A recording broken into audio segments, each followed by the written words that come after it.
Hjalti, ég ræddi hérna áðan við Hafþór, kollegaðinn úr Borgarnesi. Hann talaði um að Fjölnismenn hefði einfaldlega höstlað Skallagrím hérna í seinni hálfleik. Er það staðreyndin? Ja, ég meina, Davíð Ingi kemur hérna inn og hann bara sýnir hvernig á að gera þetta. Og menn fylgdu eftir. Það var eiginlega bara svoleiðis. Og já, ég er sammála því. Við hérna vorum bara rosa kraftur í okkur, vorum að berjast fyrir öllum boltum. Við vorum ekkert að hitta í fyrri hálfleik, en síðan svona seinni hálfleik fannst mér aðeins svona komast að flugið. Og já, við eiginlega bara börðumst meira en þeir. Fyrir leikinn í kvöld var vitað að þetta væri rándir leikur fyrir bæði lið, en þrátt fyrir sigur hérna í kvöld og getið ekki sofið vært.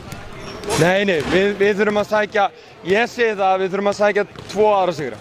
Þá erum við held ég svona nokkuð safe. En maður veit aldrei, við þurfum kannski fleiri. En við förum bara í alla leiki til að gera okkur besta og reyna að vinna. Og næst að segja okkur, það er erfitt. Engin unnið þar í hérna vetur. Af hverju ekki vera bara fyrsta lið? Þú segir nokkuð, sterkasta heimavelli landsins. Sigur svona eins og í kvöld, gerir hann eiginlega mikið fyrir liðseild til þess að fara bara kókraust til norður? Já, ég meina við förum bara og gerum okkar besta og sjáum hvað við uppskjörum.